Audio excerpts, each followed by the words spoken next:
This is Akashvani. In connection with General Election 2024 to Lok Sabha, we now bring you a panel discussion with representatives of national level political parties. The participants are Shri Sanjeev Jha of Aam Aadmi Party, Shri Satish Chandra Mishra of Bahujan Samaj Party, Shri Prem Shukla of Bharatiya Janata Party, Shri Vikram Singh of Communist Party of India Marxist, Shri Alok Sharma of Indian National Congress and Shri Sonelal Kohl of National People's Party. Amit Arora, media person, moderates the discussion. ये आकाशवाणी है। लोकसभा आम चुनाव 2024 के उपलक्ष्य में अब प्रस्तुत है राष्ट्रीय स्तर के राजनीतिक दलों के प्रतिनिधियों के साथ परिचर्चा में भाग ले रहे हैं आम आदमी पार्टी के श्री संजीव झा, बहुजन समाज पार्टी के श्री सतीश चंद्र मिश्रा, भारतीय जनता पार्टी के श्री प्रेम शुक्ला, भारत की कम्युनिस्ट पार्टी मार्क्सवादी के श्री विक्रम सिंह, भारतीय राष्ट्रीय कांग्रेस के श्री आलोक शर्मा और नेशनल पीपल्स पार्टी के श्री सोनेलाल कोल। परिचर्चा का संचालन कर रहे हैं मीडियाकर्मी अमित अरोड़ा। नमस्कार। 18वीं लोकसभा के चुनाव 7 चरणों में आयोजित हो रहे हैं। जरूरी है कि मतदाता अपने मत का प्रयोग जरूर करे, लेकिन वोटर ये भी जानना चाहेगा कि अलग अलग पॉलिटिकल पार्टीज अपने इलेक्शन मैनिफेस्टो में क्या वादे कर रही हैं, उनका विजन क्या है, उनकी नीतियां क्या रहेंगी। कार्यक्रम में आज हम फोकस कर रहे हैं इलेक्शन मैनिफेस्टो पर। मैं हूं अमित अरोड़ा और यहां आकाशवाणी दिल्ली के स्टूडियोज में मेरे साथ 6 नेशनल पॉलिटिकल पार्टीज के प्रतिनिधि जुड़ रहे हैं। स्वागत कीजिए श्री प्रेम शुक्ल का, प्रवक्ता भारतीय जनता पार्टी। नमस्कार। हमारे साथ हैं श्री आलोक शर्मा, प्रवक्ता कांग्रेस। सभी श्रोताओं को नमस्कार। वेलकम करना चाहेंगे श्री सतीश चंद्र मिश्रा का, राष्ट्रीय महासचिव बहुजन समाज पार्टी। नमस्कार। Please welcome doctor Vikram Singh, central committee member CPIM। नमस्कार। हमारे साथ हैं श्री सोनेलाल कोल, नेशनल पीपल्स पार्टी से। नमस्कार। और साथ ही वेलकम कीजिए श्री संजीव झा का, आप प्रवक्ता हैं आम आदमी पार्टी से और बुरारी दिल्ली के विधायक हैं। नमस्कार। आप सभी का हार्दिक अभिनंदन। शुक्ल जी, आपसे शुरू करेंगे। प्रधानमंत्री मोदी का 10 साल का कार्यकाल रहा है, हैट्रिक की क्या तैयारी है, भाजपा का मैनिफेस्टो क्या कहता है? देखिए, भारतीय जनता पार्टी के 10 वर्षों के कार्यकाल में प्रधानमंत्री आदरणीय नरेंद्र मोदी जी ने देश को विकसित भारत बनाने का संकल्प लिया है और 2047 तक हम विश्व की सबसे बड़ी अर्थव्यवस्था बने। हम विश्व बंधु के रूप में काम कर रहे हैं। हम समग्र विश्व का जो है आर्थिक, सामाजिक, राजनीतिक नेतृत्व करें। इसलिए हमारा जो संकल्प पत्र है वो प्रमुख रूप से 4 बिंदुओं पर आधारित है। ज्ञान है, गरीब का उद्धार, युवा का कल्याण, अन्नदाता का सम्मान और नारी सशक्तिकरण। तो गरीब का उद्धार करना, 25 करोड़ गरीबों को गरीबी रेखा से पिछले 10 वर्षों में निकालने का कार्य आदरणीय प्रधानमंत्री नरेंद्र मोदी जी के नेतृत्व में हुआ। युवा को लगातार सशक्तिकरण करने का काम हुआ। आज हम ये संकल्प ले रहे हैं कि 2036 में भारत में जो है वो ओलंपिक खेलों का आयोजन होगा। जिस तरह से भारत जो है विविध खेल के क्षेत्रों में आगे बढ़ा, यूनिकॉर्न कंपनियां, 2014 के पहले एक यूनिकॉर्न इस देश में नहीं थी, आज यूनिकॉर्न कंपनियां हैं। आज हमारे यहाँ 1 लाख से अधिक स्टार्टअप्स है। आज हमारा जो खिलाड़ी है वो ओलंपिक खेलों में स्वर्ण पदक जीत कर ले आता है। इसी तरह से हमारा जो अन्नदाता है उसको सशक्त करने का काम, लोगों के लिए भंडारण क्षमता, चूंकि किसान को जो है मौसम में सस्ते दामों पर अपनी फसल बेचनी पड़ती है, हम भंडारण की क्षमता को जब विकसित करते हैं तो स्वाभाविक तौर पर उसको अपना अनाज जब उसको आवश्यकता है उस समय बेचने की स्थिति में होगा। हमने FPOs के माध्यम से जो है किसान को सशक्त करने की योजना और जो है बीज से बाजार तक उसकी हर तरह से मदद करने की कोशिश की और विविध फसलों को MSP पर खरीद जो है कई गुना बढ़ी है। हमारा जो कृषि का बजट है वो कई गुना 10 वर्षों में बढ़ा है। और नारी सशक्तिकरण के माध्यम से, जैसे नारी को कितने दिनों से जो महिला आरक्षण बिल प्रलंबित था, उसको जो आदरणीय मोदी जी ने जिस तरह से नारी सशक्तिकरण के लिए नारी वंदन अधिनियम लाया है, उसके माध्यम से नारियों को 1 करोड़ हमारी बहनों को लखपति दीदी बनाने का काम किया गया। और उसी तरह से अब हम उस लक्ष्य को और बृहत्तर कर रहे हैं। जैसे महिलाओं को जो है ड्रोन दीदियां बनाने का काम किया गया, वो जो है ड्रोन पायलट बनी। तो मोदी जी जो है लगातार गरीबों को, युवा को, अन्नदाता को और नारी को सशक्तिकरण की दिशा में हमारा जो संकल्प पत्र है उसके लिए समर्पित है। जी, यानी भारतीय जनता पार्टी का जो मैनिफेस्टो है, संकल्प पत्र, वो ज्ञान पर केंद्रित है। बात अगर कांग्रेस के न्याय पत्र की करें तो आलोक जी, कांग्रेस किस न्याय की मांग कर रही है? देखिए, 2014 से पहले और 2014 के बाद का अगर आप पूरा परिवेश देखेंगे, राजनीतिक हो, सामाजिक हो, उसमें पूरी तरह से ये देखने को मिलता है कि भाषण बहुत हुए और बाकी कुछ नहीं। 2014 के बाद से तमाम जो वर्ग थे, चाहे वो समाज के थे, चाहे वो संविधान के थे, चाहे वो विदेश नीति थी, चाहे वो आर्थिक नीति थी, चाहे वो कोई भी अर्थनीति रही हो, उसमें अन्याय ही अन्याय नजर आने लगा है। और अन्याय जैसे जैसे बढ़ा है, उसी के लिए न्याय दिलाने के लिए हमारा न्याय पत्र आया है। उसके 5 बिंदु हैं, 5 बड़े न्याय हैं हमारे, और 25 गारंटी हैं। सबसे ज्यादा जो अन्याय हुआ है वो युवाओं के साथ हुआ है। बहुत हुई महंगाई की मार, अब की बार उनकी सरकार, बड़े बड़े भाषण दिए गए, लेकिन हालत ये है कि आज लगभग 30 लाख सरकारी पद खाली पड़े हुए हैं। अग्निवीर जैसी योजना लाकर युवाओं का गला दबा दिया गया है। जिस तरह से पेपर लीक एक आम बात हो गई है और बेरोजगारी चरम पर है, जिस तरह से आज तमाम युवा बेरोजगारी से दर दर भटक रहे हैं, केवल भाषण भाषण और भाषण चल रहा है। सबसे पहला न्याय युवाओं के साथ हुआ। उसके लिए हम 30 लाख सरकारी जो खाली पद पड़े हैं उनको भरेंगे। 1 लाख रुपया हर ग्रेजुएट और डिप्लोमा होल्डर है उसको हम एक अप्रेंटिसशिप के माध्यम से देंगे। पेपर लीक को कंप्लीटली बंद करेंगे। अग्निवीर योजना जिसने पूरे डिफेंस सिस्टम को हिला दिया, तमाम बड़े बड़े जो हमारे डिफेंस के लोग हैं वो भी मानते हैं, उसको हम तुरंत प्रभाव से बंद करेंगे। किसानों के साथ दूसरा सबसे बड़ा अन्याय हुआ। उनको कहा गया, भाइयों बहनों मित्रों, 2022 तक सबकी आमदनी डबल हो जाएगी, और हालत ये हुई कि 32 रुपया प्रति व्यक्ति प्रति किसान जो आय थी वो घटकर 27 पर आ गई। 700 किसान दिल्ली की बॉर्डर पर शहीद होकर चले गए। 3 काले कानून जो अपने मित्र व्यापारियों के लिए मोदी जी ने बनाए वो उनको वापस लेने पड़े, और दुर्भाग्य है कि आज भी एमएसपी के लिए जो कमेटी बनी थी उस पर कोई कदम आगे नहीं बढ़े।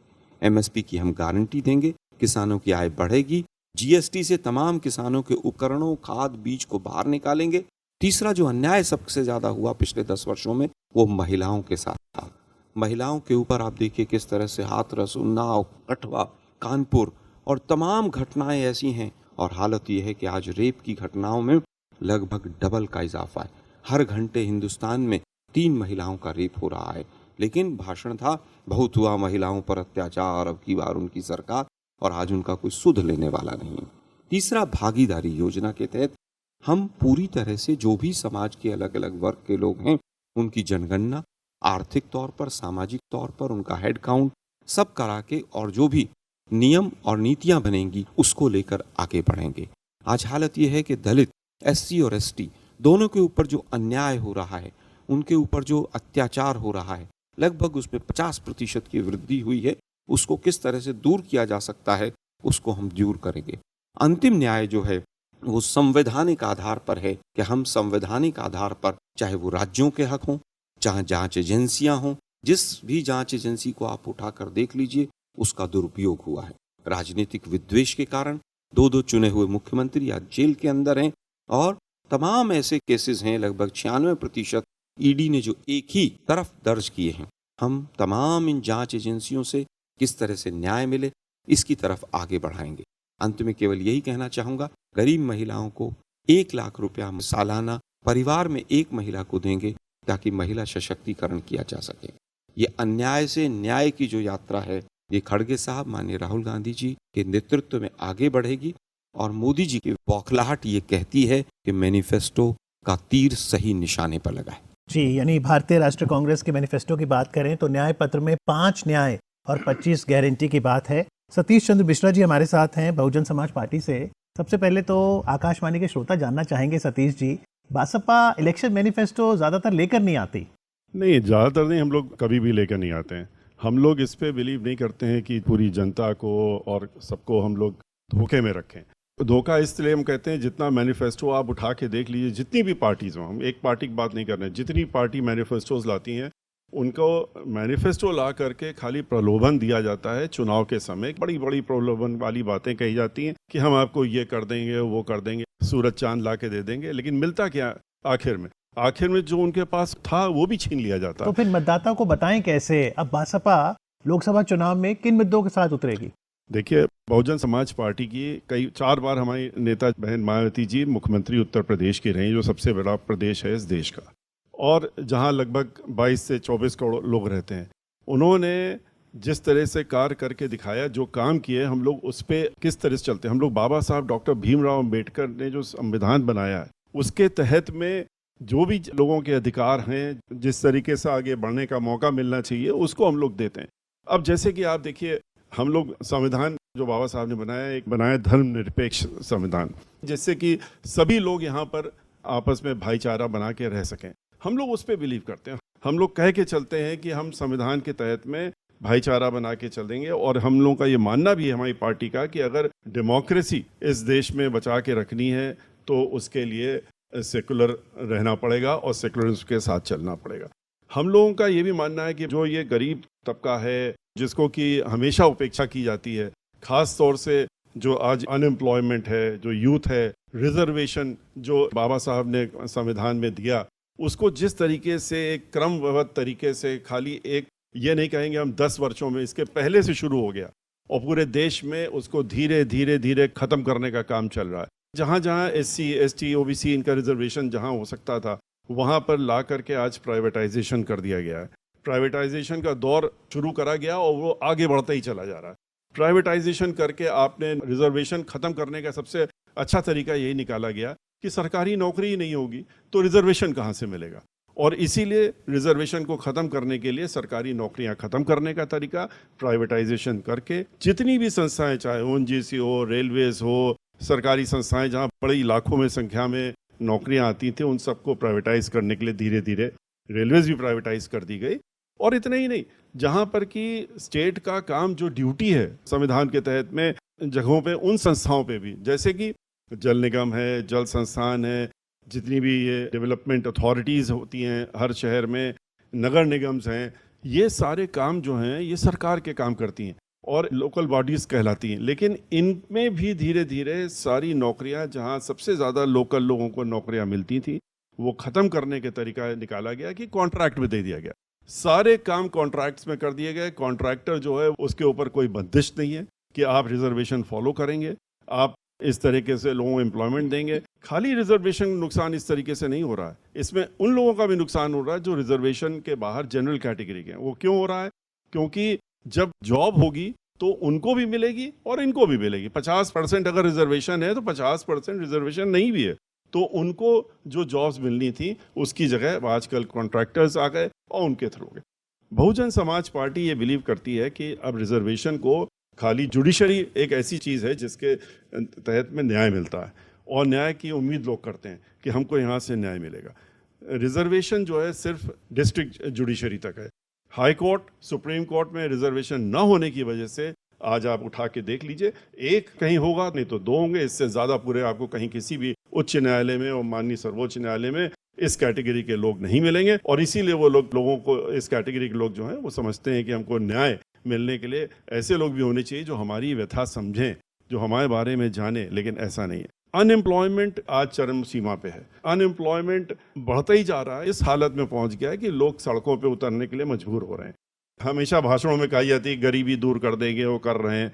अगर गरीबी दूर हो रही है तो ये जो साथ में कहा जाता है कि इस देश में आज 80 करोड़ लोगों को हम लोग मुफ्त में खाना इसलिए दे रहे हैं क्योंकि वो खाना खरीद नहीं सकते और पेट नहीं भर सकते अपने आप से, इसलिए हम दे रहे हैं। तो एक देश जहां पर कि 130 करोड़ या 32 करोड़ में 80 करोड़ को तो सरकारी आंकड़े कहते हैं, जो खुद कहा जाता है कि ये गरीब हैं और गरीबी से नीचे हैं, तो इनको हमें खाना तक देना पड़ रहा है।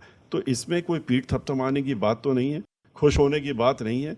वुमेन्स के बारे में हम लोगों की सरकार जब भी रही, बहन मायावती जी की सरकार रही, तो इन सारी चीज़ों, हम लोगों ने एम्प्लॉयमेंट दूर किया वहाँ से, हम लोगों ने रिजर्वेशन को बैकलॉग में भरने का काम किया जिससे कि जो उनका हक है वो मिल सके। हम लोगों ने वुमेन अपलिफ्टमेंट के लिए जितनी भी चीज़ है, खाली भाषण नहीं दिए, हम लोगों ने मैनिफेस्टोज में नहीं, हम लोगों ने करके दिखाया।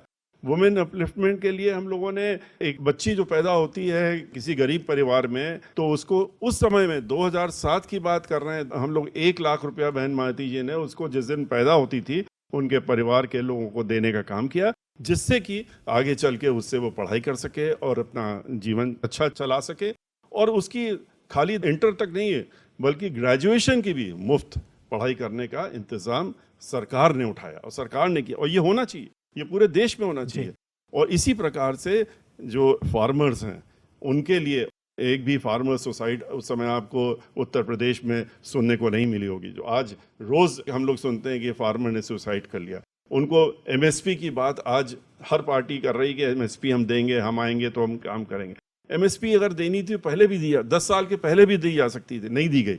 अब उसके बाद आज भी नहीं दी गई और फार्मर्स को अपना सड़कों पे आना पड़ रहा है, लड़ाई लड़नी पड़ रही है। और हमारी पार्टी ये मानती है कि फ्री एजुकेशन गरीबों को, किसी भी कैटेगरी के हो, खास तौर से लड़कियों को फ्री एजुकेशन मिलनी चाहिए।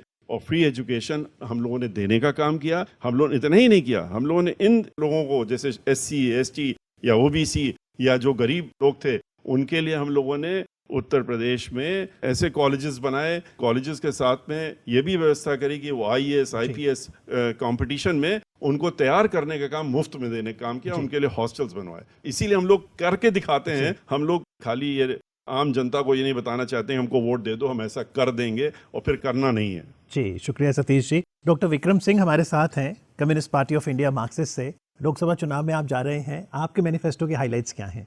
ये चुनाव बहुत महत्वपूर्ण चुनाव है। दरअसल ये चुनाव जो भारत एक सेकुलर डेमोक्रेटिक रिपब्लिक है उससे बचाने का चुनाव है। ये जो संविधान हमारा है उसके जो 4 मेन पिलर्स है, secular democracy, economic sovereignty, federalism and social justice, इन तीनों के ऊपर पिछले 10 साल के अंदर लगातार हमला हुआ है और उनको कमज़ोर करने की कोशिश की गई है। हम इसको बचाने के लिए, इसको मजबूत करने के लिए चुनाव लड़ रहे हैं और उसी के चिन्हित करते हुए हमने मैनिफेस्टो बनाया है। मैनिफेस्टो में हमने ये डिसाइड किया है कि अब जो भी अगली सरकार आएगी हम उसमें आके काम करेंगे, उसके साथ काम करेंगे। जितने भी ड्रैकोनियन लॉ थे जो विपक्ष के नेताओं को विक्टिमाइज करने के लिए या डाइसेंट को विक्टिमाइज करने के लिए, UAPA PMLA, इसको स्क्रैप करेंगे, इसको वापस करेंगे। जो धर्मनिरपेक्ष हमारा देश है उसका जो चरित्र के साथ छेड़छाड़ करने की कोशिश की गई है CAA के द्वारा, उसको हम स्क्रैप करेंगे। ये हमारी समझ है क्योंकि ये हमारे देश के चरित्र के साथ ही छेड़छाड़ करता है। PMLA तो करप्शन से लड़ने में मदद करता है। आप देख रहे हैं कि उसके अंदर जैसे अमेंडमेंट करके वो लोगों को बिना चार्जशीट के भी आप जेल के अंदर सालों तक रख रहे हैं, तो वो करप्शन से नहीं लड़ रहा है। करप्शन से लड़ने के लिए हमारे पास लॉज हैं। करप्शन से लड़ने के लिए पॉलिटिकल विल पावर चाहिए। आप करप्शन से लड़ने की बात कर रहे हैं कि जितने के खिलाफ चार्जशीट होती है, जो पकड़े जाते हैं, जब वो रूलिंग पार्टी के साथ चले जाते हैं तो उनका करप्शन खत्म हो जाता है। वो करप्शन कहाँ जाता है? वो करप्शन नहीं है, वो बेसिकली डाइसेंट को विक्टिमाइज करने की बात है। इसलिए ये बहुत महत्वपूर्ण है समझना।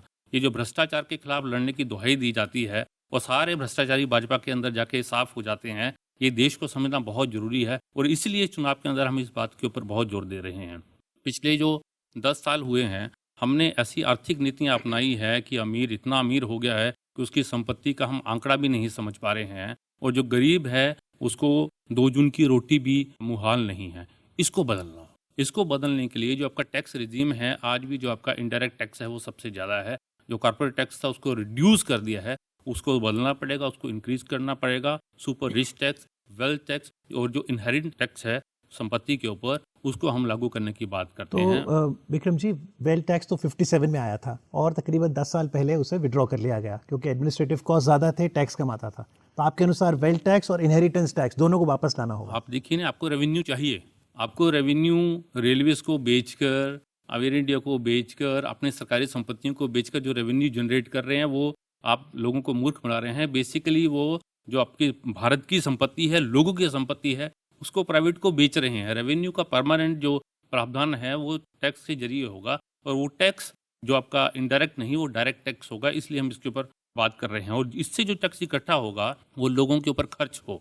ये जो बड़े बड़े लोन हम दे रहे हैं और पिछले 10 सालों में भी हमने 17 लाख करोड़ के आसपास का जो लोन माफ़ किए हैं, ये इससे नहीं चलेगा। आपको लोगों की आमदनी बढ़ानी पड़ेगी। हम सब एग्री होते हैं कि एम्प्लॉयमेंट बढ़ाना पड़ेगा, पर उसके लिए कोई काम नहीं करता है। वो एम्प्लॉयमेंट बढ़ाना पड़ेगा। यहाँ तक कि रूरल इंडिया के अंदर जो एम्प्लॉयमेंट देता था मनरेगा, उसको भी हम खत्म कर रहे हैं। उसके बजट के अंदर भी बनिस्पत हम लगातार उसके अंदर कटौती कर रहे हैं। उसको बढ़ोतरी करनी पड़ेगी, शहरी मनरेगा लाना पड़ेगा, तब हम आगे बढ़ पाएंगे। इसके साथ हमने देखा कि पैंडेमिक आया। सबसे बड़ी सीख क्या थी कि हमारा जो सार्वजनिक चिकित्सा व्यवस्था थी वो खत्म हो चुकी थी और हम लोगों को बचाने के अंदर अक्षम हो रहे थे। वहीं पर केरला की LDF गवर्नमेंट ने उसको बचाया।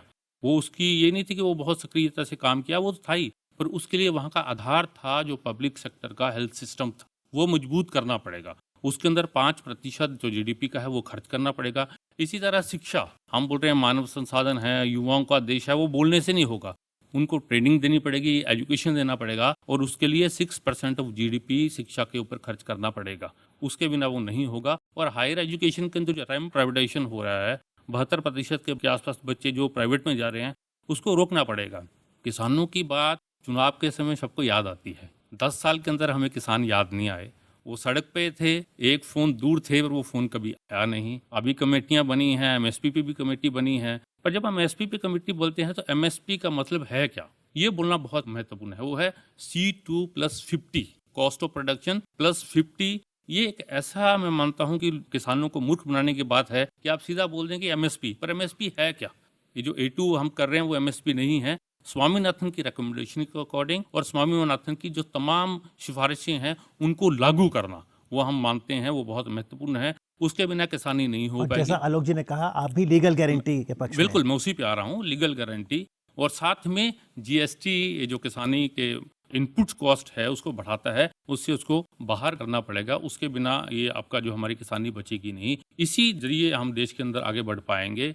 और ये जो सामाजिक न्याय की बात है जो बहुत महत्वपूर्ण है, मेरे से पहले भी बोल रहे थे कि जब नौकरी नहीं बचेगी तो आरक्षण कहीं बेमाने हो जाता है। तो प्राइवेट नौकरी के अंदर आरक्षण कौन रोक रहा था सरकारों को कि जो अभी तक आपके पास रिक्त पद थे वो आपने भरे नहीं, उनको तुरंत भरना। और महिलाओं को जो भ्रमित करने के लिए ले आए हैं कि हम महिलाओं के लिए आरक्षण ले आए हैं, लागू कब होगा वो? क्या वो 10 साल का वेट करेंगी? तो ये हमारे इलेक्शन मैनिफेस्टो के अंदर है, जिसका मतलब ये है कि सामाजिक जो संस्थान हैं, सरकारी संस्थान, उनको मजबूत करना, लोगों की क्रय शक्ति को बढ़ाना, जिससे बाजार भी रिवाइव होगा, जिससे चंद पूंजीपति देश का प्रतिनिधित्व नहीं करेंगे, देश की जनता मजबूत होगी और वो देश की पहचान बनेगी। जी, संजीव झा जी हमारे साथ हैं आम आदमी पार्टी से। आपकी पार्टी ने तो 10 साल में ही राष्ट्रीय दल का स्टेटस पा लिया है। अब जब लोकसभा चुनाव 2024 में आप उतर रहे हैं, क्या एजेंडा है? देखिए, आकाशवाणी के सभी श्रोताओं को मेरा नमस्कार। आपने बिल्कुल ठीक कहा कि लगभग 12 साल हमारे पार्टी के बने हुए, और 12 साल में हमने न केवल 2 राज्यों में हमारी सरकार है, गुजरात में हमारे विधायक हैं, गोवा में हमारे विधायक हैं, कई जगह हमारे मेयर हैं। एक बात समझिए, जब हमने पार्टी की स्थापना करी थी तो अरविंद केजरीवाल जी ने कहा था कि हम इस देश को वैकल्पिक राजनीति देंगे। और देश ने पहली बार एक ऐसा प्रयोग देखा जिसमें अगर आप गरीब हैं तो आपको भी पानी मुफ्त मिलेगा, क्योंकि आप शहर में रह रहे हैं, आपको बिजली मुफ्त मिलेगा। अब आप गरीब हैं तो आपके बच्चे को अच्छी शिक्षा मुफ्त मिलेगी। अगर आप गरीब हैं भी तो भी अच्छे स्वास्थ्य की सुविधा आपको मुफ्त मिलेगी। महिलाओं को हमने दिल्ली में बसों की यात्रा मुफ्त करी। मुझे लगता है कि 5 साल में एक ऐसा मॉडल जिससे देश को एक उम्मीदें जगी, देश को ऐसा लगा कि कोई सरकार अंतिम व्यक्ति के लिए काम कर रहा है। या उसको यूं कहूं कि बाबा साहब ने भी संविधान में नीति निर्देशक तत्व के जरिए एक सपना देखा था कि हर एक व्यक्ति को अच्छी शिक्षा, समान शिक्षा मिलनी चाहिए, सबको समान स्वास्थ्य की सुविधाएं मिलनी चाहिए। तो बाबा साहब के उन सपनों को साकार करने की कोशिश अरविंद केजरीवाल जी की सरकार ने करी और उससे देश को उम्मीद जगी। अब वही जो हमने प्रयोग करके दिखाया है वही हमारी गारंटी भी है, और वही गारंटी हम देश को दे रहे हैं। हम ये कह रहे हैं कि अगर हमारी सरकार आती है तो हम देश में 24 घंटे बिजली देंगे, 200 यूनिट बिजली मुफ्त देंगे। हम ये कह रहे हैं कि हम शिक्षा, हर एक गांव में स्कूल खोलेंगे और क्वालिटी शिक्षा देंगे। देखिए, बाबा साहब भी कहते थे कि शिक्षा वो शेरनी का दूध है जो जितना पिएगा वो दहाड़ेगा। उन्होंने कहा कि आप पूरे विश्व में देख लीजिए, जहाँ जहाँ ज़्यादा गरीब है वहाँ वहाँ ज़्यादा अशिक्षा है। अरविंद केजरीवाल जी ने कहा कि इस देश को हम विश्व का नंबर 1 देश बनाएंगे, और विश्व का नंबर 1 देश तभी बनेगा जब शिक्षा आपको अच्छे से मिलेगी। तो बाबा साहब का जो सपना है, मैं बार बार कह रहा हूँ, उस सपना को साकार करने की कोशिश अरविंद केजरीवाल जी कर रहे हैं। फ्री बिजली, फ्री मैं पानी, आता हूं। पैसा कहाँ से आएगा? मैं आता हूँ, उस पर भी आता हूँ। पहले मैं 5 गारंटी बता दूं जो हमने देखा है। तीसरी बात कि अभी किसान के सम्मान की बात की जा रही थी, पर 10 साल में जो किसान के अपमान हुए वो पूरे देश ने देखा। तो हजारों किसान सड़कों पर थे, सैकड़ों किसानों की मौत हो गई, वो अपनी मांग को लेकर सड़कों पर था, उससे सुनी ही नहीं गई, उससे बात नहीं की गई। अरविंद केजरीवाल जी ने कहा कि स्वामीनाथन आयोग की जो रिपोर्ट है उस रिपोर्ट को हम लागू करेंगे। प्रधानमंत्री कहते थे टीम इंडिया, जब आए 2014 में कहा कि हम टीम इंडिया बन के काम करेंगे। क्या मतलब था इसका? टीम इंडिया का मतलब ये था कि ये देश राज्यों का संघ है, तो सभी राज्य मिलकर के काम करेगा। सभी सरकारों की उम्मीदें जगी, लेकिन आपने ये देखा 10 साल में एक एक राज्य जहां विपक्ष की सरकारें थी, उस सरकार को क्रश करने की कोशिश की गई। गवर्नर के जरिए वहाँ के विकास के काम रोके गए। और दिल्ली में तो देखिए कि दिल्ली में सुप्रीम कोर्ट के संविधान पीठ के ये फैसले थे कि चुनी हुई सरकार के पास शक्ति होगी एक इलीगल बिल ला करके पार्लियामेंट में किस तरह से कानून बनाया गया, वो पूरा देश देखा और चुनी हुई सरकार को शक्ति छीन लिया। तो कहाँ टीम इंडिया रहा? तो अरविंद केजरीवाल जी ने कहा कि हमारी सरकार आएगी तो दिल्ली के जनता का वोट का अधिकार वही होगा जो बाकी राज्यों का है, दिल्ली को पूर्ण राज्य का दर्जा मिलेगा। आपने एक सवाल बीच में पूछ लिया कि ये पैसे कहाँ से आएंगे। अब देखिए 12 लाख करोड़ तो प्रधानमंत्री अपने दोस्तों को तो माफ कर देते हैं।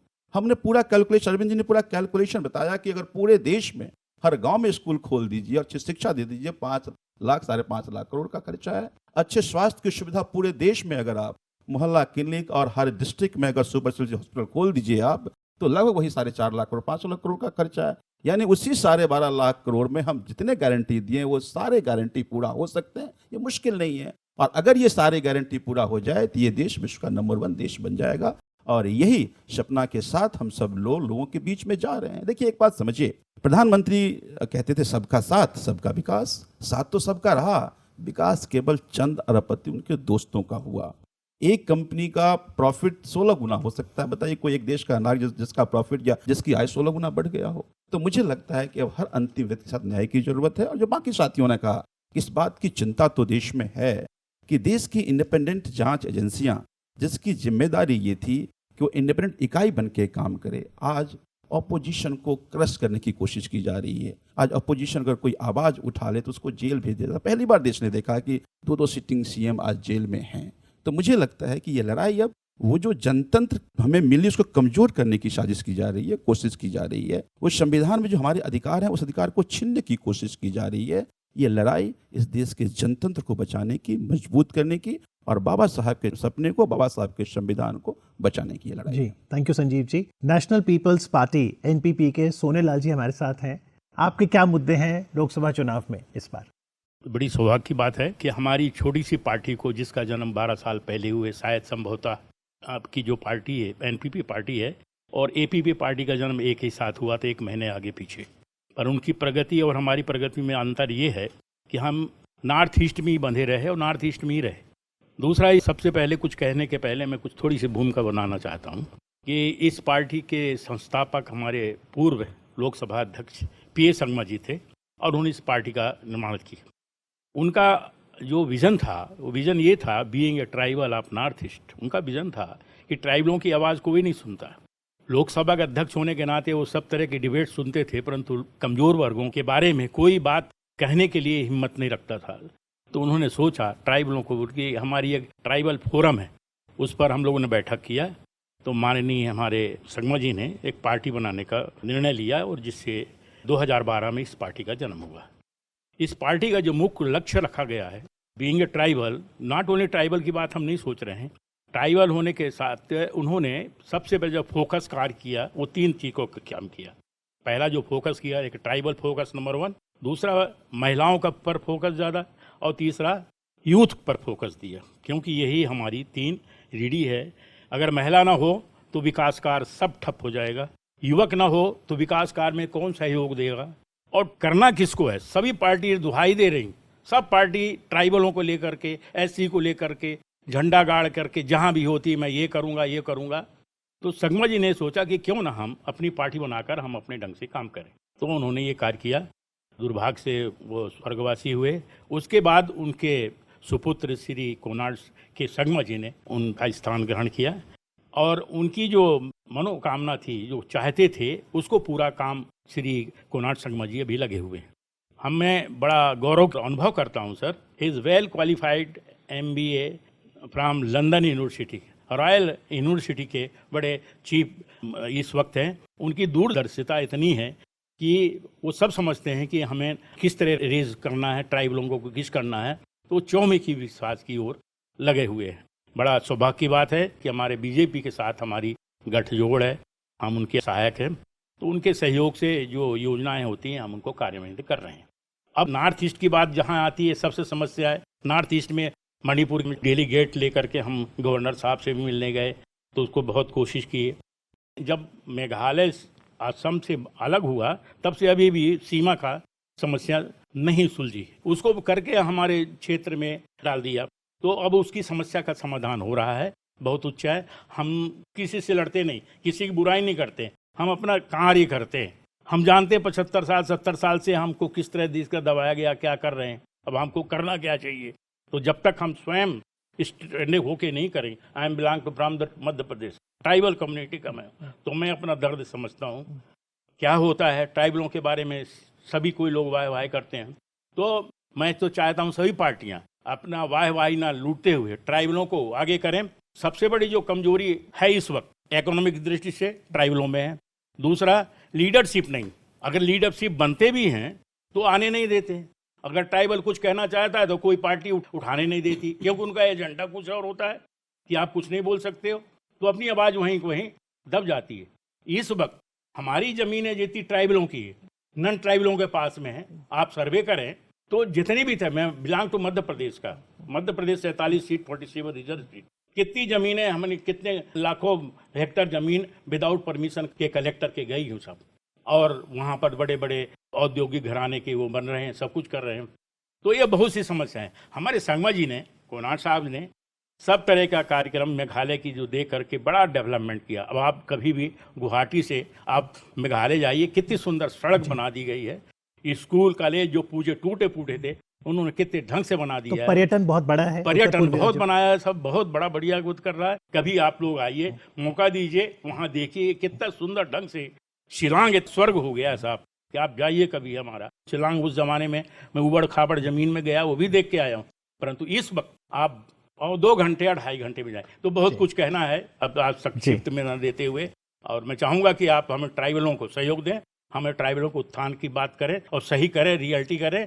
जी, शुक्रिया सोनेलाल जी। तो भारत में 6 नेशनल पॉलिटिकल पार्टी हैं और सबके प्रतिनिधि आज आकाशवाणी के स्टूडियोज में हमारे साथ हैं। हमने सबसे ओपनिंग कमेंट्स तो लिए कि आपके मैनिफेस्टो क्या है, एजेंडा क्या है। प्रेम शुक्ल जी, आप प्रवक्ता हैं भाजपा के, आपने सबको सुना। तो जब हम विकसित भारत की बात कर रहे हैं, तो जैसे यहाँ पे बात आई कि हमें हेल्थ का 5% जीडीपी का हमें हेल्थ पे दाना पड़ेगा, अगर हम एजुकेशन की बात करें तो 6% जीडीपी। तो अगर हमने ऐसे आवंटन करना है तो राजस्व बढ़ेगा कैसे? क्या प्राइवेटाइजेशन से होगा? कहाँ से और पैसा आएगा? टैक्सेशन में बदलाव करें, कहाँ रिफॉर्म्स लाएं? नहीं, कुछ लोग टैक्स रिडिस्ट्रीब्यूशन की बात करके, आपने वेल्थ टैक्स का मुद्दा भी उठाया कि वेल्थ टैक्स पे जितने पैसे नहीं आते उससे अधिक उसका इंफ्रास्ट्रक्चर पर खर्च हो रहा था। स्वयं पित्रोदा कांग्रेस के नीतिकार हैं, उनका बयान बहुत सुर्खियों में चल रहा है कि वो कह रहे हैं कि हम 55% इनहेरिटेंस टैक्स वो ले लेंगे। तो उनकी इच्छा तो दिखाई दे रही है। सीपीएम के मित्र ने भी यही कहा, और सीपीएम के मित्र को तो दुख प्रकट कर रहे थे कि 2 राज्यों के मुख्यमंत्री जेल में हैं। एक मुख्यमंत्री के बारे में, हेमंत सोरेन के बारे में सुप्रीम कोर्ट ने कहा गिरफ्तारी सही है। दूसरे मुख्यमंत्री अरविंद केजरीवाल जी के बारे में दिल्ली हाई कोर्ट ने कहा गिरफ्तारी सही है। यानी सुप्रीम कोर्ट और हाई कोर्ट जो है वो गिरफ्तारियों को सही कहे, उसके बाद भी जो है आप इस तरह का नैरेटिव पैदा करें कि अब जो है, जो इस देश की राजनीति को बदलने आए थे वो जेल में बैठकर भी उनकी सत्ता लोलुपता नहीं जा रही है। जेल में बैठकर मुख्यमंत्री हैं, और सुप्रीम कोर्ट कह रहा है कि 3000 टन कचरा जो है वो दिल्ली का प्रतिदिन जो है वो प्रोसेस ही नहीं हो रहा है। ये मैं नहीं कह रहा हूँ, सुप्रीम कोर्ट कह रहा है, मैं कोई भी कोर्ट जो है आरोप इस तरह नहीं लगा रहा हूँ। तो आपने कहा था कि हम कचरा साफ कर देंगे, 3000 टन कचरा रोज आपका अनप्रोसेस्ड है। आपने कहा हमने क्रांति कर दी, किताबें तक नहीं मिली हैं। आपने कहा कि हम जो है बहुत बड़ी क्रांति कर रहे हैं, दवाइयाँ अस्पतालों में नहीं, वो भी नकली दवाइयों का घोटाला सामने आया है। तो लोग कैसे काम कर रहे हैं ये सबके सामने है, और जनता बहुत सुजान है, समझदार है। हमने काम किया होगा तो हमको जनता वोट करेगी, हमने काम नहीं किया होगा तो जनता हमको नकार देगी। ये साफ तौर पर, जैसे सतीश जी ने कहा कि हम घोषणा पत्र नहीं लाते, संकल्प पत्र लाते हैं। 2014 के संकल्प पत्र के 92% हमारे संकल्प हमने पूरे किए, 2019 के 90% संकल्प पूरे किए। और आप देख लें तो 2009 के पहले के जितने संकल्प पत्र विविध दलों के आए हैं, 34% एवरेज है उनका पूरा होने का। सिर्फ 2009 से 14 में कांग्रेस का जो संकल्प पत्र था वो 54% पूरा हुआ। जी, सतीश जी, आपने एक और बात कही थी भारत के संविधान से जुड़ी कि बाबा साहब ने क्या सपना देखा था। क्या कभी बाबा साहब ने भारतीय संविधान में धर्म आधारित आरक्षण की बात भी की थी, या जब जब रिजर्वेशन की बात हुई वो पिछड़ों के लिए थी, जो मार्जिनलाइज्ड हैं उनके लिए थी? देखिए, हमारा संविधान बाबा साहब का बनाया, उसमें पहला शब्द शुरुआती सेक्युलरिज्म है, तो धर्म के नाम पे रिजर्वेशन तो होने का सवाल ही नहीं उठता। जो रिजर्वेशन है वो देखते हुए कि कौन एससी, एसटी, ओबीसी, गरीबी, उसको देखते हुए रिजर्वेशन की बात कही गई। और दूसरा आप ये देखिए, आज के रोज़ हम लोग हेल्थ की बात कर रहे हैं, हम लोग बड़ी बड़ी बातें कर रहे हैं, हम कह रहे हैं कि हमने हेल्थ में बहुत तरक्की कर ली, हमने किसानों के लिए कुछ कर दिया। क्या किया हम लोगों ने? आप गांव में जाइए, देखिए 90% नहीं, वहाँ पर तो 100% किसान ही रहता है हर गांव में। शहर में तो खाली अमीरों की बस्ती बन गई है, और गरीब जो वहाँ पर रहते हैं वो झोपड़पट्टी में रहते हैं, और उनकी झोपड़ियाँ, उनको पता नहीं किस दिन बुलडोज़र चल जाएगा। वहाँ तो बुलडोज़र चलता है तुरंत, और बुलडोज़र में झोपड़ियाँ निकल जाती हैं, लोग दब भी जाते हैं, मर भी जाते हैं, और गरीबों की कोई सुध नहीं लेता, सड़क में फिर वापस आते हैं। लेकिन इन सब चीज़ों को ध्यान में रखते हुए, जहाँ तक बहुजन समाज पार्टी है, बहुजन समाज पार्टी की, जैसा मैंने कहा कि जब सरकार बनी थी तो हम लोग गांव में गए, और गांव में जा करके हम लोगों ने वहाँ की जो सड़कें थी, हम लोगों ने ऐसी, ये नहीं कि आज बनी और कल टूट गई, हम लोगों ने सीसी रोड बनाई पूरे प्रदेश में, इतने बड़े प्रदेश में, जिससे कि जो सड़क बने, डेवलपमेंट हो सके वहाँ पर। हम लोग दिव्यांगजन की बात करते हैं, हम लोग कहते हैं दिव्यांगजनों का ध्यान रखना चाहिए। डिसेबिलिटीज एक्ट है, कितने लोग दिव्यांगजन में कैटेगरी में आते हैं, लेकिन ध्यान कौन रखता है? बहन भारती जी ने रखा। जब सरकार बनी तो इस देश की नहीं, वर्ल्ड की अकेली अपने आप में एक यूनिवर्सिटी लखनऊ में जो बनाई, डॉक्टर शकुंतला मिश्रा, दिव्यांगजन के लिए एक्सक्लूसिव उनके लिए, और आज वहाँ एक दो नहीं, हजारों की संख्या में लोग पढ़ रहे हैं और पास हो रहे हैं, और आगे बस खाली परेशानी क्या है, उनका रिजर्वेशन जो है, फिर वहाँ पर उनको एम्प्लॉयमेंट नहीं दिया जाता है जब आगे पास होकर निकलते हैं, और उसको इग्नोर कर दिया जाता है। हेल्थ में आप देख लीजिए, आज सबसे ज़्यादा गरीब कहाँ मर रहा है? उसको कैंसर जो है, ये शॉकिंग है कि कैंसर जो अभी 4 साल पहले 8 लाख का आंकड़ा था, वो 16 लाख का आंकड़ा पर ईयर नए कैंसर पेशेंट्स का हो गया। लेकिन हम उनको सुविधाएं क्या दे रहे हैं? आप जाइए बॉम्बे में, आप महंगी से महंगा इलाज होता है। क्यों? क्योंकि कैंसर की जो मशीन होती है देश में नहीं बनती है, बाहर से मंगाई जाती है। हमने पार्लियामेंट में खुद इस बात का सवाल उठाया था, हमने कहा था इसमें ड्यूटी कम करके 0 कर देनी चाहिए। लेकिन अनफॉर्चुनेट है कि 4 साल पहले की बात है, जब हमने ये राज्यसभा में बात कही थी, तब शायद 12% का उसमें ड्यूटी थी, जो कि अब बढ़ा करके हमारे कहने के बाद नतीजा ये निकला कि तब 8 लाख थे, अब 16 लाख हर साल कैंसर पेशेंट है। लेकिन ड्यूटी जो 12% थी, वो 0 करने की जगह वो बढ़ा करके मैक्सिमम पहुंचा दी गई है 28। तो अब नतीजा क्या हो रहा है कि हेल्थ में भी लोग मार खा रहे हैं, गरीबी मार खा रहा है। तो उम्मीद करते हैं कि कोविड के बाद पब्लिक हेल्थ सिस्टम एक और महत्वपूर्ण पोल इशू बन के सामने आए, जैसा विक्रम जी ने भी कहा था। लेकिन आलोक जी, आपके मैनिफेस्टो में जाति और संपत्ति के सर्वे को लेकर जो बात है उसे थोड़ा स्पष्ट कीजिए। मैं ये लाइन आपके मैनिफेस्टो से ही पढ़ रहा हूँ कि कांग्रेस अपनी नीतियों में उपयुक्त बदलाव करके धन और आय में बढ़ती असमानता का समाधान करेगी। कैसे? देखिए, धन और आय, रिसोर्सेज में जो इनइक्वालिटी बढ़ती चली जा रही है, वो पूरे देश के लिए एक समस्या है। लगभग 70% रिसोर्सेज आज 22 लोगों के कब्जे में हैं। उसको तमाम ऐसे rules, regulations, formulas, NITI Aayog, taxation system, तमाम चीज़ों में बदलाव करके किस तरह से रिसोर्सेज का इक्वल डिस्ट्रीब्यूशन, जैसे मान लीजिए हेल्थ है, तो हेल्थ में जो सेंट्रल गवर्नमेंट के रिसोर्सेज हैं वो हेल्थ की तरफ कैसे डाइवर्ट हों, किस तरह से कुपोषण की समस्या को दूर किया जा सके ताकि एजुकेशन आगे वो अच्छी ले सके, एजुकेशनल इंस्टीट्यूशंस कैसे डेवलप किए जा सकें। जैसे कांग्रेस पार्टी ने पहले भी IIT हो, IIM हो, सेंट्रल स्कूल्स हो, नवोदय विद्यालय हो, तमाम ऐसी चेन्स हमने तैयार की थी, जिससे कहीं ना कहीं जो गरीब का बच्चा है वो भी कम पैसे देकर अच्छी शिक्षा ग्रहण कर सके। तो ये गरीबी है, आप कह रहे हैं मार्जिनलाइज्ड है, उपेक्षित है, कहीं पर भी धर्म आधारित नहीं है? नहीं, बिल्कुल कहीं पर भी नहीं है, कहीं पर भी धर्म आधारित किसी भी तरह का वक्तव्य नहीं है उसके अंदर। लेकिन दुर्भाग्य है कि देश के प्रधानमंत्री वो हमारे मैनिफेस्टो को लेकर जिस तरह से झूठा प्रचार कर रहे हैं, जिस तरह से उन्होंने पिछले 15 दिन में मछली, मटन, मुस्लिम लीग, मायोवाद, पाकिस्तान, मुसलमान, और अब तो सारी लिमिट्स पार कर दी। हिस्सेदारी न्याय अब से वो आपका क्या नहीं, मतलब है? मैं फिर कहूँगा वो अब पहुँच गए हैं मंगलसूत्र और स्त्री धन पर। वो क्योंकि स्पष्टता नहीं आ पा रही थी इस लाइन नहीं, पर। तो स्पष्टता नहीं आ रही तो क्या मतलब, उसमें आप अगर स्पष्टता नहीं आ रही तो मंगलसूत्र की बात करेंगे क्या? तो हिस्सेदारी 10 न्याय को साल कैसे से समझें? 10 साल से मैं हिस्सेदारी होनी नहीं चाहिए क्या? आपका मतलब क्या रिसोर्सेज में हिस्सेदारी, सबको संभागिता मिले? ये तो पहले फॉर्मूला क्या होगा? फॉर्मूला अभी तो बताया मैंने कि तमाम लोगों को शिक्षा, स्वास्थ्य, उनके जो लीगल मैटर्स हैं उसको निपटान हो, जल जंगल जमीन पर ट्राइबल्स को अधिकार हो, जिनके खिलाफ जो ट्राइबल्स और SC ST के खिलाफ जो अत्याचार हैं उनका तुरंत निपटान हो, तभी तो हिस्सेदारी बढ़ेगी। और उसमें आर्थिक, सामाजिक, हर तरह की हिस्सेदारी की बात है। और जिस तरह की जनगणना की भी हम बात कर रहे हैं, उसी तरह की जनगणना तो JDU ने कराई थी, आज BJP उनके साथ चल रही है। वो दुर्भाग्य है कि कुछ पार्टियां मजबूरी में साथ चल रही हैं। PPP के हमारे बड़े भाई आज BJP के साथ हैं, लेकिन मोदी जी ने इन्हीं के मंच पर कहा था कि सबको 15 दिन में सबको जेल में डाल देंगे। लेकिन दुर्भाग्य है कि 2014 के बाद मोदी जी एक भी FIR नहीं कर पाए हैं जिसमें एक भी व्यक्ति कन्विक्ट हो गया हो। केवल पहले की जो FIR हैं उनको ढोते हुए चले जा रहे हैं। तो कहीं ना कहीं जिस तरह से जांच एजेंसियों का दुरुपयोग है, जिस तरह से सरकारी नौकरियों में रिजर्वेशन पर बार बार नारा देने 400 पार 400 पार, तो हिस्सेदारी को समाप्त करने का जो मोदी जी का प्लान है, जनता उसको निपटान कर देगी इस बार। जनता नहीं चाहती है कि सरकारी नौकरियों से रिजर्वेशन समाप्त हो, जनता चाहती है कि हमारा संविधान और मजबूत हो।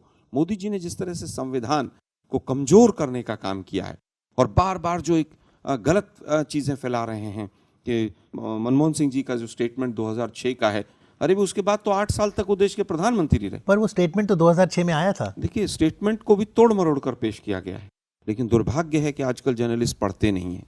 उस स्टेटमेंट को अगर पूरी तरह से आप देखेंगे तो उसमें कहीं पर नहीं है कि मुस्लिम्स को रिसोर्सेज हम दे देंगे, और उसके बाद वो 8 साल तक प्रधानमंत्री रहे। कौन कौन सा रिसोर्स मुस्लिम्स को दे दिया गया? अब वो पाकिस्तान को भी लाए हैं थोड़े दिन में। मैंने कहा ना, अभी कहाँ से मछली के कांटे ढूंढते ढूंढते देश के प्रधानमंत्री कहाँ पहुंच गए, मंगलसूत्र तक पहुंच गए। हम यहाँ पर कांग्रेस पार्टी के नेताओं ने तो अपने मंगलसूत्र इस देश की एकता और अखंडता के लिए न्यौछावर किए। BJP के यहाँ से तो चूहिया नहीं मरी, तो उनको मंगलसूत्र की कीमत क्या पता होगी। मैं उससे आगे नहीं कहना चाहूँगा, कहने को और भी बहुत कुछ है। मंगलसूत्र जैसी पवित्र चीज़ के लिए देश के प्रधानमंत्री एक मंच के माध्यम से केवल वोटों की खातिर अगर उस शब्द का इस्तेमाल करते हैं तो दुर्भाग्यपूर्ण है। और यही कारण है कि 17,000 चिट्ठियाँ किसी देश के प्रधानमंत्री के खिलाफ इलेक्शन कमीशन ऑफ इंडिया के दरवाजे पर पहुँचती हैं, तो स्वयं इलेक्शन कमीशन इंडिया को चाहिए कि उसके ऊपर वो कार्रवाई करे, लेकिन वो भी पूरी तरह से नतमस्तक है, ऐसा प्रतीत होता है। मोदी जी ने पूरी तरह से देश का, चाहे वो अर्थनीति हो, चाहे सामाजिक नीति हो, चाहे विदेश नीति हो, तीनों में जिस तरह से काम किया है, जिस तरह से विभाजनकारी और विद्वेषकारी नीतियां अपनाई हैं, देश उनको कभी माफ़ नहीं करेगा। हम तो कहेंगे कि तमाम आकाशवाणी के श्रोता निश्चिंत रहें, 4 जून के बाद न्याय होगा, ये सरकार जाएगी और तमाम लोगों को, जिन लोगों ने अन्याय किया है, घपले किए हैं, उनको सबको जेल में भेजेंगे। जी, ये तो मतदाता ही तय करेगा। लेकिन आपने चुनाव आयोग की बात की, तो डॉक्टर विक्रम सिंह हमारे साथ हैं communist party of India Marxist से। आपके मैनिफेस्टो में इस बार इलेक्टोरल रिफॉर्म्स पर भी बल है।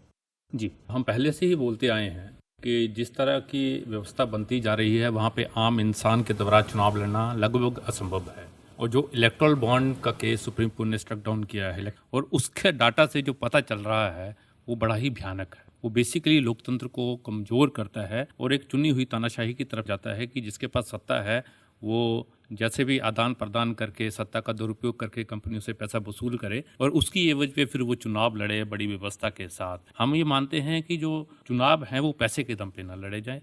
जो कॉरपोरेट की फंडिंग है पॉलिटिकल पार्टीज को ना हो, वो स्टेट के पास जाए, वो स्टेट फंड करे पॉलिटिकल पार्टीज को चुनाव लड़ने के लिए, ताकि एक फेयर चुनाव हो, सबको बराबरी की मौका इसके अंदर मिले। ये हमारी समझदारी है। क्योंकि आप देखिए ना किस तरह का प्रचार हो रहा है।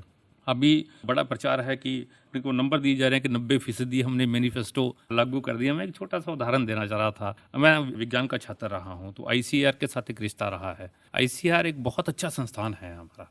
उन्होंने एक रिपोर्ट छापी है, वो दोगुनी कर दी Indian Council for Agriculture Research ने, कि किसानों की आय दोगुनी कर दी। मैं बड़ा प्रभावित हुआ कि साइंटिफिक होगा तो अच्छी बात है। उसके बाद न्यूज़ लॉन्ड्री की एक रिपोर्ट देखी कि जिन किसानों के यहाँ पे नाम देखे, गुड़गांव में और नोएडा में जाके जब उनसे मिला तो बोला साहब आए तो थे, फोटो खींची थी, पर पता नहीं क्यों खींची थी।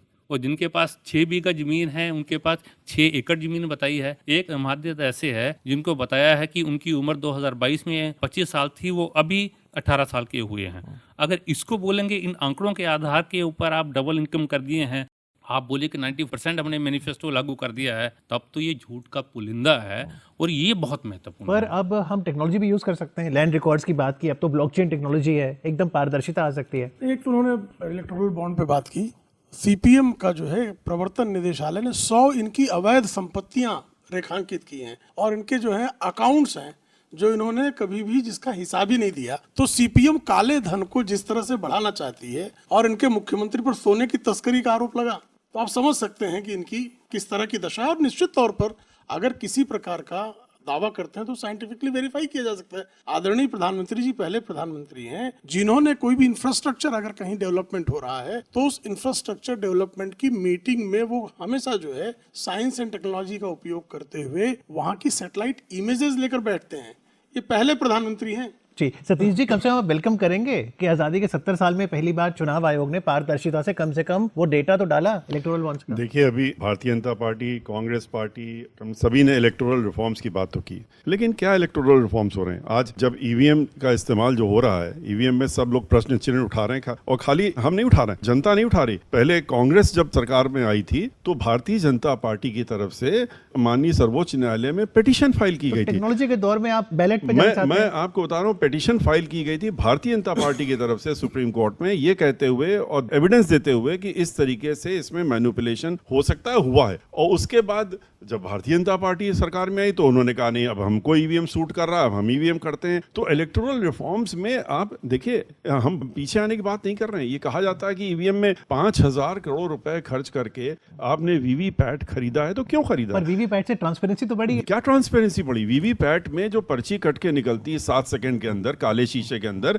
आप बटन दबाते हैं, तब तक वहां पर्ची गिर चुकी होती है। आप कहां से उसको देख लेंगे? इतना ही तो रिक्वेस्ट है कि उस पर्ची को खोल करके एक सील डब्बे में डाल दीजिए, एक डब्बे में डाल दिए, उसको सील कर दिए और गिन लीजिए। गिनती है चुनाव आयोग बाद में एक असेंबली में 5 खाली जगह पर कह रहे खोल सब गिनना करके चाहिए, देखा सारे जाता गिने। है, और उस पे आप कहते हैं कि हमने मिला लिया। दूसरा ये कि इलेक्टोरल रिफॉर्म्स की बात करते हैं हम लोग, पूरे देश में क्या हो रहा है? खरीद फरोख्त कब होती है? चुनाव जीतता कोई और है, किसी और मुद्दे से, मैनिफेस्टो से, इससे पार्टी का सिंबल लेके कोई चुन करके आता है, और उसके बाद खरीद फरोख्त कहते हैं कि हो गई, और उसका हॉर्स ट्रेडिंग हुई, और उसके बाद वो दूसरी पार्टी में चले गए। तो हम लोगों ने बार बार इस बात को उठाया है कि इस चुनाव आयोग से भी उठाया है, हाउस में भी कहा, दोनों हाउसेज में बात कही है कि इसमें अमेंडमेंट होना चाहिए और रिफॉर्म होना चाहिए। अगर कोई किसी पार्टी से चुन करके आया, जिस दिन जिस समय वो दूसरी पार्टी में जाता है, उसी समय उसको अयोग्य घोषित कर देना चाहिए। जी संजीव जी हमारे साथ हैं आम आदमी पार्टी के। संजीव जी, एक तो आकाशवाणी के श्रोताओं को बताइए कि क्या इंडिया ब्लॉक अभी है कि कांग्रेस, सीपीआई-एम, आम आदमी पार्टी एक साथ है, क्योंकि आपके मैनिफेस्टो तो अलग अलग हैं? देखिए, हमने पहले ही कहा कि ये एक इसलिए है क्योंकि बात देश की संविधान की है, बात देश की जनतंत्र की है। बात जब संविधान किया जाए, जनतंत्र की हो जाए, तो हम पार्टियां नहीं, देश की जनता की भी जिम्मेदारी है कि बाबा साहब संविधान की रक्षा करे, जनतंत्र की रक्षा करे। अब मैं उदाहरण देता हूं, अभी भाजपा के प्रवक्ता ने कहा कि इनके सीएम जेल में बंद है और हाईकोर्ट ने कहा, तो भाई साहब आपने पीएमएलए एक्ट के प्रोविजन ही ऐसा कर दिया कि सामान्य जनता को बेल मिल नहीं सकता। आपको याद हुआ अंग्रेज रॉयल्ट एक्ट लेकर आए थे, जब सरकार के खिलाफ विरोध शुरू होने लगा तो पीएमएलए एक्ट की तरह रॉयल्ट एक्ट लाया गया था, जिसमें बिना किसी ग्राउंड के अरेस्ट कर सकते हैं, फिर आपको अरेस्ट का ग्राउंड नहीं बताना पड़ेगा, लगातार जेल में बंद रख सकते हैं। यही तो है कि आप बिना ग्राउंड बताए अरेस्ट कर लो, आप फिर चार्जशीट के नाम पर आप बरसों जेल में रखे रहो। रॉयल्ट एक्ट में फिर भी था कि 6 महीने में फाइनल चार्जशीट देना है। भाई हमारे एक मंत्री को 22 महीने हो गए, अब अभी तक चार्जशीट जमा नहीं हुआ, और सेक्शन 45 इसमें यह कहता है कि जज बेल तभी दे देगा जब समझेगा ये निर्दोष है। तो आपने बेल के प्रोविजन इतने स्ट्रांग कर दिए कि आपको पता है कि एक बार जेल में पीएमएलए एक्ट ने बंद कर दिया तो बेल नहीं मिल सकती। वो तो छोड़िए, लद्दाख में एक समाजसेवी आंदोलन कर रहा है, वहां तक धमकी दिया गया उसको कि अगर तुमने आंदोलन बंद नहीं किया तो ईडी जाएगी या पीएमएलए एक्ट में बंद कर दीजिए। पता है कि पीएमएलए एक बार लगा तो जब तक मर्जी तब तक जेल में बंद कर दो। तब हम ये कह रहे हैं कि ये लड़ाई बहुत बड़ी है। अब ये लड़ाई इस देश के जनता के साथ न्याय मिले, इस देश के विपक्ष को क्रश ना किया जाए, लड़ाई जारी रहे, इसीलिए हम सब लोग मिलकर। बिल्कुल आपने सही कहा, न्याय आलोक जी किसी एक व्यक्ति विशेष के लिए नहीं, जनता के लिए होनी चाहिए। तो आपका मैनिफेस्टो न्यायपालिका में भी सुधार की बात करता है, चाहे वो बेल की बात हो, चाहे वो चार्जशीट समयबद्ध तरीके से करने की बात हो। देखिए, मुझे लगता है कि जुडिशियल रिफॉर्म्स हो चाहे इलेक्टोरल रिफॉर्म्स हो, वो एक सतत प्रक्रिया है।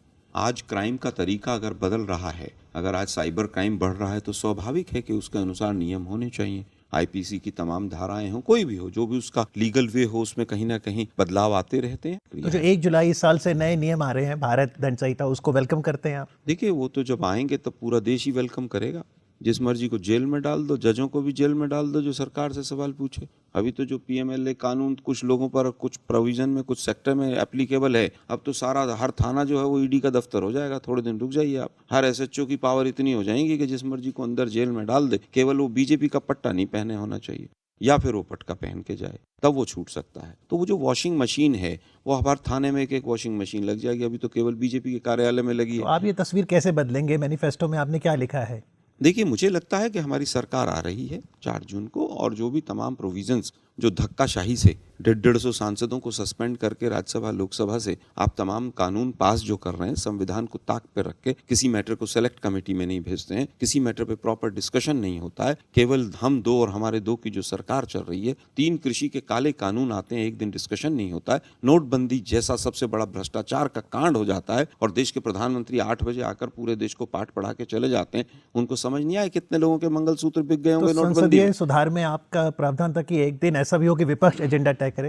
नहीं, देखिए, ऐसा हमने कहीं मैनिफेस्टो में नहीं रखा है, लेकिन विपक्ष जो है वो हमेशा से, क्योंकि विपक्ष संसद का हिस्सा रहा है, ये तो पहली बार हमें पिछली 2 लोकसभाओं से देखने को मिल रहा है कि विपक्ष कुछ है ही नहीं। पंडित जवाहरलाल नेहरू ने तो अपने धुर विरोधी व्यक्ति को, जिनके लिए ये बहुत बड़ी बड़ी बातें करते हैं बीजेपी के हमारे साथी, उनको अपने मंत्रिमंडल में रखा था। लेकिन आज विपक्ष मुक्त भारत होना चाहिए, संविधान मुक्त भारत होना चाहिए, तानाशाही प्रबल होनी चाहिए। जो मैं कहूं वही ठीक है। टेक्नोलॉजी का बहुत अच्छा यूज करते हैं मोदी जी। पेगासस ले आए थे, पेगासस पे जांच नहीं होने दी आज तक। सुप्रीम कोर्ट के जज और सब के यहाँ पेगासस भेज दिया, उनके माली ड्राइवर सबके यहाँ। मुझे लगता है कुछ सोच समझ कर ही किया होगा उन्होंने। टेक्नोलॉजी का जितना यूज मोदी जी ने किया आज तक किसी ने नहीं किया।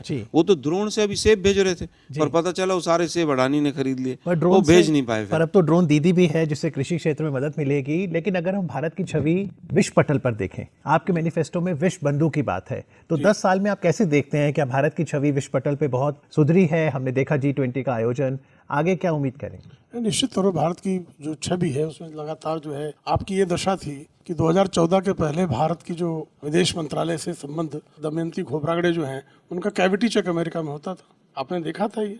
लेकिन आज भारत जो है, यूक्रेन युद्ध होता है तो भारत की भूमिका जो है उस संदर्भ में महत्वपूर्ण मानी जाती है, और स्वयं जो है रूस भी मानता है, अमेरिका भी मानता है, ये भारत की स्थिति है। यूरोप भी भारत की भूमिका को मानता है, और अमेरिका भी अब कह रहा है कि संयुक्त राष्ट्र में जो हमारी जो सुरक्षा परिषद है उसकी सदस्यता भारत के बिना अधूरी है। जी, और भारत की दमक में परमाणु शक्ति भी महत्वपूर्ण योगदान देती है। मैं डॉक्टर विक्रम सिंह से जानना चाहूंगा कि न्यूक्लियर वेपन्स को लेकर CPI-M का मैनिफेस्टो क्या कहता है? देखिए, हम तो पूरे विश्व के अंदर न्यूक्लियर वेपन्स के खिलाफ हैं।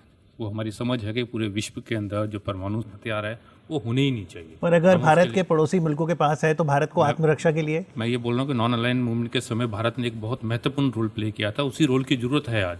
ये जो हम पड़ोसियों के साथ कंपेयर करके अगेन किसके साथ कंपेयर करेंगे, मैं तो पूरे विश्व के अंदर परमाणु हथियार है उनको खत्म करने की बात कर रहा हूँ। उसी के तहत जब वहाँ होगा तो हमारे यहाँ भी होगा, उसके संदर्भ के अंदर हम करेंगे।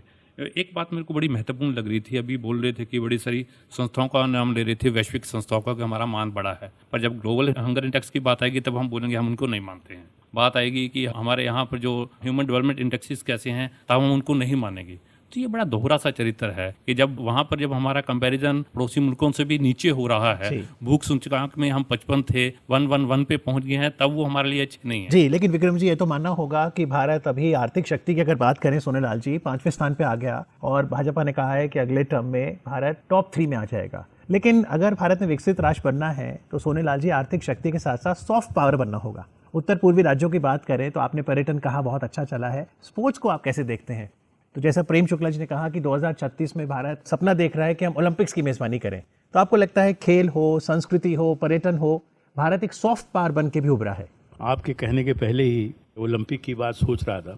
हमारे कुणाल संगमा जी ने स्टार्ट कर दिया, नेशनल अभी ऑर्गेनाइज किया था मेघालय में, तो धीरे धीरे हमारा तो उभार है। नॉर्थ ईस्ट में एक से एक प्लेयर है, खिलाड़ी हैं, एक से एक ये है, तो उनका योगदान तो सर बहुत ही जो ओलंपिक में होगा भारत के लिए एक शान का विषय होगा। तो मैं समझता हूँ और इसको हम लोग बढ़ावा देने के लिए हम लोग और भी कर रहे हैं। प्राइम मिनिस्टर जी ने जो ओलंपिक का ये जो योजना बनाई है बहुत अच्छा किया है, और हम प्रोटेक्ट करके हम बहुत से ऐसे देंगे कि हमारा भारत का नाम रोशन होगा, ऐसी हम आशा करते हैं। जी, आखिरी राउंड चलते चलते आपसे शुरू करते हैं सोनेलाल जी। मतदाता इस समय आपको सुन रहा है और बहुत जरूरी है कि लोकतंत्र को मजबूत करने के लिए मतदाता मतदान जरूर करे। आप कैसे प्रेरित करेंगे वोटर को कि पोलिंग दिवस वाले दिन वो वोट जरूर करने जाए?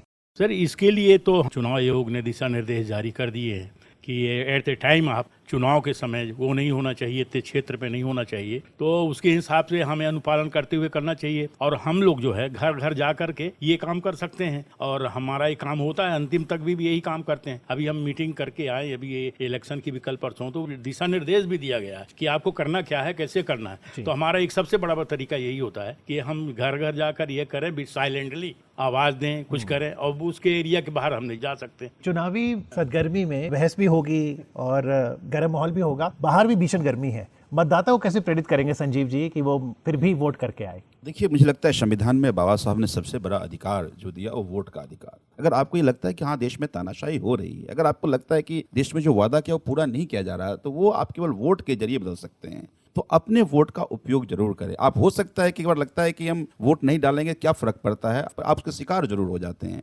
तो मुझे लगता है कि आपके हो सकता है भीषण गर्मी है, लेकिन राजनीतिक शिकार आप ना हो, ये आपके वोट के जरिए तय होगा। तो अपना वोट का प्रयोग जरूर करें। जी शुक्रिया। डॉक्टर विक्रम सिंह। ये मत का अधिकार हजारों कुर्बानियों के बाद, बड़े संघर्ष के बाद मिला है, और लोकतंत्र में अगर देश लोगों के लिए बनाए रखना है, अपने आज को बचाने के लिए, अपने भविष्य को बचाने के लिए अपने कमरे से बाहर निकले और अपना सबसे मजबूत जो हथियार है वोट, उसका उपयोग करें और वो देश जो इंसानों से, लोगों से पहचाना जाए, उसके निर्माण के अंदर अपना योगदान दीजिए। जी आलोक जी, खासतौर पे जो फर्स्ट टाइम वोटर है, आपको आकाशवाणी पे सुन रहा है, क्या कहेंगे? देखिए, फर्स्ट टाइम वोटर्स की बहुत बड़ी जिम्मेवारी बनती है। उनको पूरा अपना जीवन भारतीय लोकतंत्र में निष्ठा के साथ आगे बढ़ाना है। लेकिन दुर्भाग्य है कि बीजेपी रूलिंग स्टेट्स में सभी में 2019 से लगभग 6 से 7% वोट गिर गया, और उसमें भी फर्स्ट टाइमर वोटर या यूथ वोटर जो है उसकी जो आंकड़े आ रहे हैं वो काफी हद तक कम है। मैं उनसे कहूंगा कि वो जरूर वोट करने जाएं।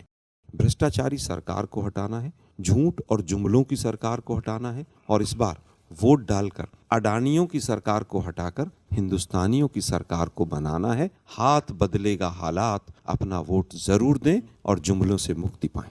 शुक्रिया। सतीश चंद्र मिश्रा जी। देखिए, डॉक्टर बाबा साहब भीमराव अम्बेडकर ने जब कॉन्स्टिट्यूशन बनाया और उसके बाद हर व्यक्ति को एक वोट का अधिकार दिया गया, और उस अधिकार को अगर हम गंवा देते हैं तो फिर वही होगा जो आज हो रहा है कि हर व्यक्ति को, जो गरीब है वो और गरीब हो गया। बाबा साहब का ये मानना था कि हाथ फैलाने वाले ना बनो बल्कि देने वाले बनो। आज की स्थिति क्या हो गई है कि नहीं, हम तुमको फ्री खाना दे रहे हैं और तुम अपना हाथ फैला के बैठो और अपना हमसे लेते रहो। अगर इससे बाहर निकलना है तो खास तौर से जो नए वोटर्स हैं, क्योंकि उनके अंदर एक जो अनएम्प्लॉयमेंट का ज्वलंत आज चल रहा है, अगर उससे बाहर आना है तो आपको एक अच्छी सरकार बनाने के लिए जो आपके बारे में सोचे और किसानों के बारे में सोचे, महिलाओं के बारे में सोचे, इस देश की तरक्की के बारे में सोचे, तो वोट तो अपना अधिकार जो बाबा साहब ने दिया उसका इस्तेमाल करना पड़ेगा। और यही मेरी अपील है कि आज बाहर निकल करके गर्मी और सर्दी ये सब छोड़ते हुए आप पहले अपना वोट दें। स्नान दान और पूजा पाठ और खाना पीना नाश्ता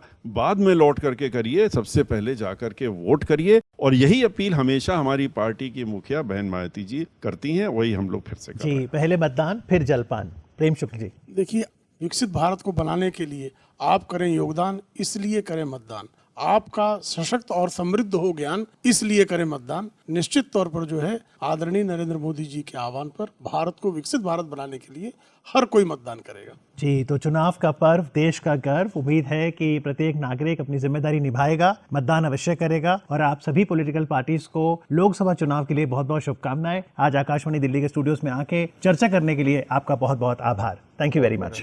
बहुत बहुत धन्यवाद।